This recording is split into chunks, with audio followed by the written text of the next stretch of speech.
It's, of course, the largest outdoor cocktail party around each and every season. And it's a neutral site game and one of the few in college football. Army, Navy, Texas, Oklahoma, Florida, Georgia.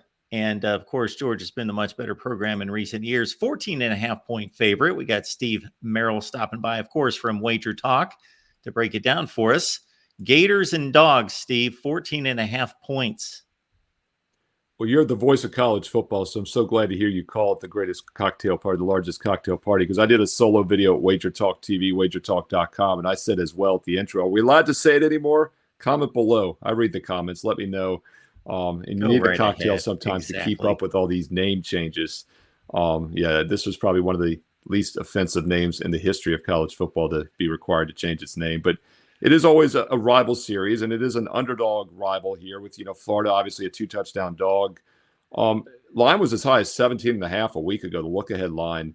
Now it's 14.5, as you mentioned, Mark. My simulation favors Georgia by 16 on a neutral field. At 14 or less, maybe you start looking Bulldogs because that's such a key number. But Florida has some backdoor cover potential in this game. I do still kind of think they're probably more of a run-based offense, but they're throwing for 10 yards per pass attempt this season, which is really incredible. And whenever you get numbers like that, when you're behind, you do have some ability to catch up. I'm going to look at the total in this game. I like that over 52 for a couple reasons. First of all, both teams coming in off the bye, so they're focused here. I think the bye helps the offenses. But I also like the fact that when Georgia came in on the bye against Alabama last month or 2 months ago back in September, offense was actually better than the numbers showed. The 4 turnovers made that slow start a little misleading. They still put up over 500 yards of offense. But the bye did not help the defense. They gave up over 540 yards to Alabama. So I do think Florida can move the ball in this game. Georgia can definitely move the ball. Coming off the bye week for Georgia as well, I think will be a spark for the offense, even though they've been a little sluggish at times this year. 52 is a very reasonable number, especially if we do get one of those late meaningless scores. Take a look at over 52 in the cocktail party here on Saturday afternoon. Steve delivers every day. At Wager Talk, of course, it's the NFL, it's college football, the NBA in season as well, and the Under the Radar selection. It's exclusive to us right here at the Voice of College Football. You can catch that as a YouTube channel member on the main channel or at patreon.com/Mark Rogers TV. College football is even more exciting with some action on the line, and the games are even better when you're cashing in.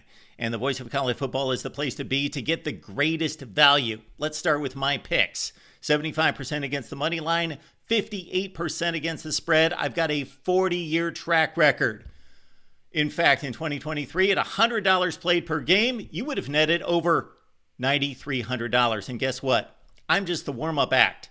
Steve Merrill, our ace in the hole, show stopper from Wager Talk. 6 years with the Voice of College Football, over 30 years in the industry. Steve gives us analysis on all the big games, but you can't miss Steve's weekly Under the Radar pick, which went 21-5 against the spread the last 2 seasons. I repeat, 21-5 against the spread. You also get picks from some of our top analysts here at the Voice of College Football, including Steve Deace and Matt Zemek.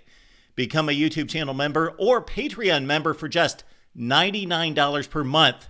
Go to the main channel on YouTube, click join, and select the betting tier. Do the same thing on Patreon. Make 2024 a winner now.